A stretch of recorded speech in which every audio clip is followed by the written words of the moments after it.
the more and the more his character speaks, the uglier he becomes. Somebody can talk their way into being unattractive to me. Ain't nothing cute about him. Nothing. What's up, y'all? This is Queen Sugar, Season 2, Episode 12. Something got to do with flowers. I don't even remember. It's late. I just got done trying to watch the doggone show, and I didn't take any notes, so hopefully I can at least get the gist of what's going on. So this may not be a full recap, but just gonna talk about briefly what's going on. I don't even know where it started. Oh, with Nova. It started off with Nova. She's trying to shop around, try to find her through her own closet, and try to find her outfit to wear on TV. She's panicking because she doesn't have anything to wear. She has a lot of different prints, and for TV, you need some neutral colors. They don't want all white. I don't know why they say they don't want all black, because black is a neutral color. But they don't want all red, don't want any like crazy patterns that go wild on the screen. So she calls Charlie over, and Charlie's offer her an opinion on what to wear. She's pulled some couple things out the closet and like, no, that one ain't it, and no, girl, that ain't it either. And she's like, well, just find something for me, right? So Nova, Charlie goes to her closet and start looking through it. I myself didn't see nothing for her to wear either. And Charlie's like, look, girl, you just need to go buy some stuff. And while you at it, go on buy something for Dr. Joe, too. Something that he ain't seen. And she put out this little teddy thing that I think my grandmama had back in the day. It was just, no, girl, come on.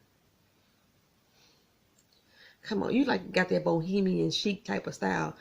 But you ain't Grandma Front Bra, are you? I'm like, okay, whatever.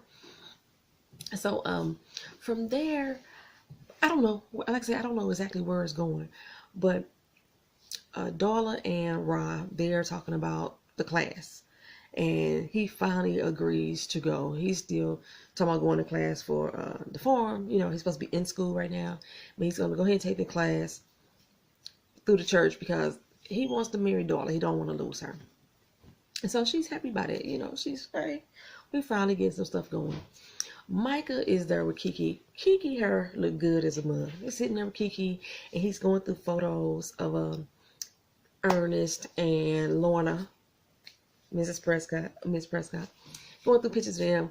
And Kiki is like, oh my God, they look so young there. That was such a bad Photoshop job. That looked like I photoshopped that picture together, but we're going to go ahead and move on. And she comes in, and she's like some big wig at some energy, no company, but she done retired so she could travel the world. And that's why I'm trying to be, girl, just travel the doggone world. And she sits down and talks to Kiki and learns. Kiki is interested in art, baby. She knows some artistes. She was dropping some names that had me Googling. I'm like, who that is? Who? I like art, but I don't know the names. I know Wak. That's pretty much it. If you give me a name, I know Wak. I know some like Facebook artists. I know their name who haven't made it like exceptionally big. You probably know Kababi. His work was featured in a lot of Erykah Badu's video, I believe. He's from St. Louis. I know him. Yeah, I know the girl who drew this picture for me. Terry, the illustrator. She's a poet and Facebook friend of mine as well. So, you know, I know a few of them. But them names that old girl was dropping, shoes. She has some Renaissance folks up in there. Go ahead on Kiki. She's well-rounded little young girl. I like Kiki. And Lorna liked her too. You know, she was very impressed by Miss Young Kiki Raymond. And I'm thinking that's going to have something to do later with the Landrys. I'm not sure. But anyway, Remy, Charlie, and her mama walking through the park. And she's telling them the setup of how she wants this festival to go. It's going to be the Brown Sugar Festival. And Lorna is like, why are you wasting your money and your time, girl? You spending all your money on something that's not going to give you any type of return. And Charlie's telling her it's not always about the money. It's about the community. And Lorna's like, yeah, but you already an at-risk business. And to spend more money just to put a smile on the face of the community don't make sense. So she's like, we're going to do this. This is my dream. And I don't need you to come criticize me about it. What I need you to do is, if you're going to say anything, let it be of help. Remy, I don't know why they kept panning on his face. Because I don't know why they kept painting on his face.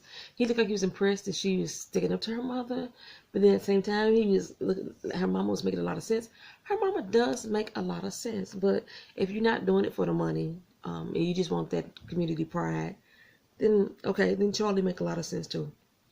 But like I said before, Charlie does a lot of things as a reaction. She does things so she could prove a point to people. That's what Charlie does. Okay, so Wood and is at work, and we learned that his new co-worker name is Will. And Will's family is gone for the weekend, and he's gonna be sitting at home with his little fish and chips watching the game. And Wood say, "Come on through, have some good home cooked meal, watch the game on the big screen TV. You're welcome." And Will's like, "For real though? All right, cool. I'm gonna be over there." So we go from Darla and Ra. They're sitting in the session, and we learn that Darla's parents, her father was a very controlling member of the household. Mama didn't have a voice. It's almost like an abusive relationship type of situation from what I'm hearing from her. If Mama had an opinion, she made sure she kept it to herself, because Daddy didn't let her talk. Daddy didn't let her have her own voice. So we found that out. And Ron said from his people, that's all he saw was them kissing all the time. He's embarrassed about them kissing all the doggone time. So that's all he knows is the romantical side of his parents' relationship. He don't know the ins and outs and nuances of all the problems and the issues that was going on. Nova decides to go shopping, and while she's shopping, Dr. Joe gives her a ring. I don't know why she just didn't tell him that she was shopping. She called him back, but she seemed so put off that he called. And she's really taken aback because he gave her the key. And Charlie was like, don't let that key force you into something that you're not ready to be in. Just if that key is meant for you to have to use and you feel like it, you'll use it. But otherwise, don't do nothing that you don't want to do. So Dr. Joe was sensing some kind of apprehension with her on the phone. And she hung up on him. It was like, "I'll call you back later." It was in the conversation. Charlie goes to play golf with her mama. And her mama they're at like a golf course that's probably predominantly, well, if not probably, her mama said there were no black members, that no black people had ever applied there. And it's probably just a historically white place. Black people most likely wouldn't feel comfortable to apply. For the most part, we ain't trying to integrate with y'all. Like, I'm so serious. That's just be honest. We really not trying to integrate. If it happens, it happens, and we're not mad about it. But we ain't finna go just try and infiltrate the country club. Like, but Charlie picked up that there was only like black employees there. She's like, "You sure I'm allowed here?" And Mama was like, "Yeah, I checked. I made sure you was allowed." So some guy named Martin rolls up, and Lorna is like, "Well, this is the dude who showed me around the golf course, and he is in the sugar business too. He got 20,000 acres, and he's looking for a home." He's like, "Yeah, I really want to sit down and talk to you, and see what we can come up with, run some numbers." His acres are over in St. James. Remember, that's the nearby community that they was trying to move product back and forth from before. And so Charlie's like, "Ain't you with Landry? Ain't you met with him?" He's like, "Yeah, but he won't give me a family discount." Come to find out, this is like his grandmama's sister's brother's cousin, little niece on the other people's side was married to Landry's godson's nephew's uncle's cousin's sister's wife, something like that. And so he like, "Landry won't give me the family discount, so yeah, let me see if I can move my product somewhere else." So it's an interesting prospect for her to try to do that. I'm not sure how that's going to make the other black farmers feel, but I guess that's really not an issue in Charlie's mind at this point, but I think it's going to become an issue. She didn't tell Remy about it, which I was surprised. Remy might have had a problem with, because he always got a problem with something that she'd say or do. Surprised he ain't got a problem with this festival. But her mama say, "Well, you know what? If you really want to do something for the community, you really want to make a noise, get yourself known, go become a member here. Be the first black person and woman at the same doggone time to get a membership at this club. Go bust a move, make your strides," right? So Ra is in class, and Remy is the instructor. I forgot he was the professor. He's in class, and they're going through a few things about how to treat, infestation on the farm. And Ross said the answer, but he didn't say it loud enough, so the chickadee in front of him was like, I got the answer, boom. And Remy like, okay, so you got the answer, now how do we do that?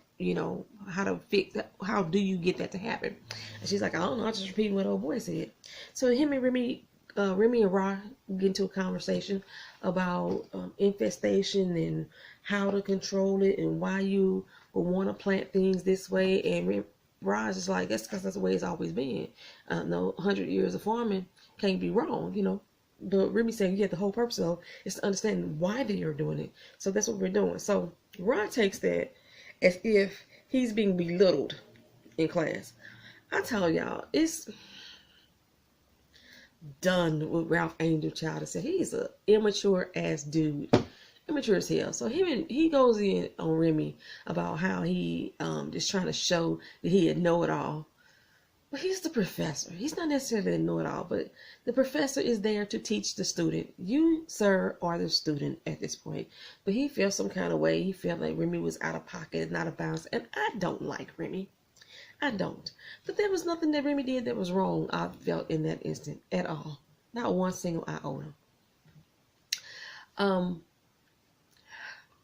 Nova pops up over Charlie's house to try to get her to help her pick out which dress is going to be the most appropriate one. And out walks Lorna. Remember, Violet did not want her to see Nova at all. She wanted Charlie to tell her that her mama was there before Nova just saw her. And Nova was like, no, I got to go. She's saying, Lorna wanted to extend her condolences. She said, I know it seems impersonal, but it's not impersonal because it's very personal to me. And I'm thinking, if it was that doggone personal, why your ass took so long to get there? What? I don't understand, but okay. She said it's very personal to her, but they get into a talk, and I guess this is our flashback because we're not going to get an Earnest flashback of what happened with these relationships. But she goes on to say that Nova's mom, Trudy, I know they call her True, that she broke up with Earnest. She was like, look, I'm a free spirit. I want to spread my wings, and I need you to go bye-bye. So what he did to separate himself from her and her rejection was to take his butt out to California. And that's where Lorna lived. And they met, and they went on a date, and he always talked about her, how much he loved her, how much she didn't want him. And they pretty much fell in love, I guess, But this was all before Trudy found out she was pregnant with Nova. When she found out she was pregnant with Nova, Earnest came running back saying, Joe, take me back, woman. I love you. Trudy said, no, I don't want you. I don't need you. Bye-bye. I fell in love with the man who I thought you were is hiding inside of this shell of the man that I don't even know. That's who I fell in love with. So I don't want you in my life like that. So he went back out to Cali, and he got with old Lorna, and then along came Charlie. And that's what happened. So Nova got teary-eyed, Charlie got teary-eyed. I even got teary-eyed when she was talking about how much she loved him and that she never meant to hurt anybody, and they were already broken up when they got together, and I felt that she really felt that she was in love with Earnest, but I'm still like, what took you so long to show the heck up after his death, though? I'm still stuck on that, but okay. So there was like a moment that Nova was like, I've been hating you all my doggone life. Thinking you broke up my family, and that ain't really what went down. Huh. I don't get that. Okay. So, Darla and Ra are inside, oh no, what happened before then? Vi comes in her house, and their wheel is sitting with wood. And Vi like, ooh, where white chocolate come from? Where he come from? A little bit of that ice up in the piece. Where he come from? And Wood is like, did I do something wrong? I mean, Will was very mannerable and friendly. I was thinking something was up with that dude. I'm still not sure. This episode, I didn't have that thought, not one time. But, he was like, nice, friendly, and thank you for welcoming me into your home. I guess he never got their home cooked meal because Vi wasn't at home, though. But she went ahead and left on out. I mean, he went ahead and left on out. And Wood is like, what the heck is up with you? She's like, don't bring them in my house. That ain't how I go down right here. He's like, what you talking about? She said, look, this is my place. I don't want white folks up in my joint. Plain and simple. I don't want to have to deal with them at home. He's like, you cool with white people? She said, but I don't want to have to deal with them in my home. And she was trying to say that it was like a generational thing, that why he couldn't understand it. And what was like, this ain't got nothing to do with age. It's all you and your prejudices. And I kind of agree with both of them. People that are Vi's age, because maybe she's between 60 and 70, have dealt with more direct racism than someone Wood's age who's in his 40s like me. So the interaction and the intermingling in your personal space with people of another race, especially white people, is not something that someone of an older generation is going to be like, rah, rah, rah, rah. Because my grandmama, she was like, don't bring him home. Don't bring him up in here. And she meant that. And I had a white boyfriend back when I was 13. His name was Tony. Tony was so hood. And I could not bring him home. Her key phrase was, if he can't use your comb, then don't bring him home. And truth be told, I couldn't use his comb because my comb for her would break. I break combs and brushes up in this joint up in here. But yeah, that's how my grandmama was. Like, don't bring him this way. And it, like I say, it's got a lot to do with, because the time and era that they came from. People act like when Martin Luther King died that racism and all that stuff just went away. These people are still dealing with that. These people are still alive today, so. And then, especially with Vi dealing with the Landrys like they did, yeah, I can see her feeling some kind of way. But at the same time, I see Wood's point of view too. Like, this dude ain't did nothing to you. He was very malleable, respectable. Like, but you got to get this particular person here. That's the thing. What about why him? So I understand both sides of the equation. So Darla and Rob are inside the restaurant. They still uneasy with one another because Rob still don't want to do the homework assignment that the church gave them as far for communication is concerned. He's like, this sound like some games that Blue will play. Darla was like, I'm so not here for this. So she was about to get ready to go up. She went up to go pay for everything at the register. And Remy walks in. Remy was like, hey, what's up? She was like, He's like, oh, he's still in this mood from class the other day. She's like, oh God, what happened in class the other day? So they get to this. But while they talking, Rod's in the background, peeping game on everything that they saying. And he getting mad and this little, I don't like him no more. I used to like me some Ralph Angel. This character. And I only liked Ralph Angel because he was sexy. The more and the more his character speaks, the uglier he becomes. Somebody can talk their way into being unattractive to me. Ain't nothing cute about him. Nothing. I don't like people looking at me. It's like midnight and I'm recording this video. I don't like people looking at her. So him and Remy get into an exchange of words again. He feel like Remy is belittling him and making him feel small. Remy tried to apologize. Tell him like, look, brother, I love you. I'm there for you. They make amends. They make up. Everything kumbaya with them.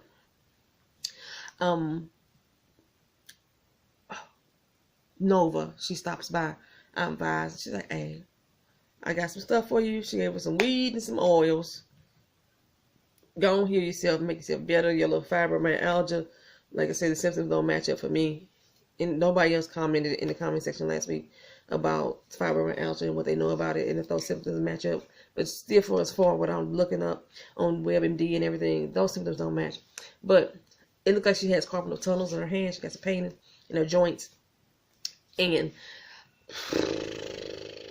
so Nova give her a little care package to help fix herself up. But in the meantime, Nova asked her, okay, so tell me about Lorna and my mama. Did my mama really dislike her? Did my mama hate her? Because I don't remember my mama saying anything negative about this woman growing up.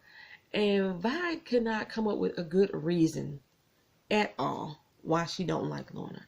And Nova's like, is it just because she white?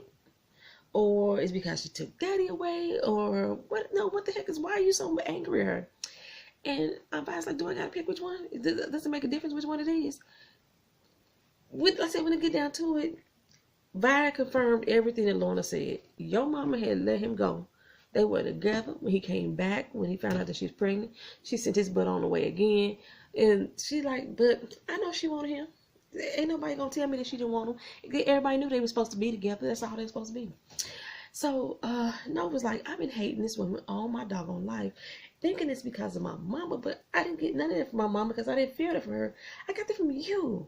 I've been hating this woman all my life because of you, and it ain't right. And I was like, well, you know what, baby, it's time for me to go. I'll go on, take my little bath and go on my little merry way. So she done been chastised by Wood and chastised by Nova, because basically she's showing a deep amount of prejudice towards Lorna because she white. That's pretty much it. We didn't see any more of. I'm trying to remember to hold up an episode, y'all. So I think that's pretty much it. What's going on? Yeah. Is that pretty much the whole episode? Nova, Charlie. So Darla and Rod, they at the house, and I guess he want to go ahead and practice the communication thing. She said she's proud of him for taking classes, but he said he was going to drop out of school. That's what he was going to do at first.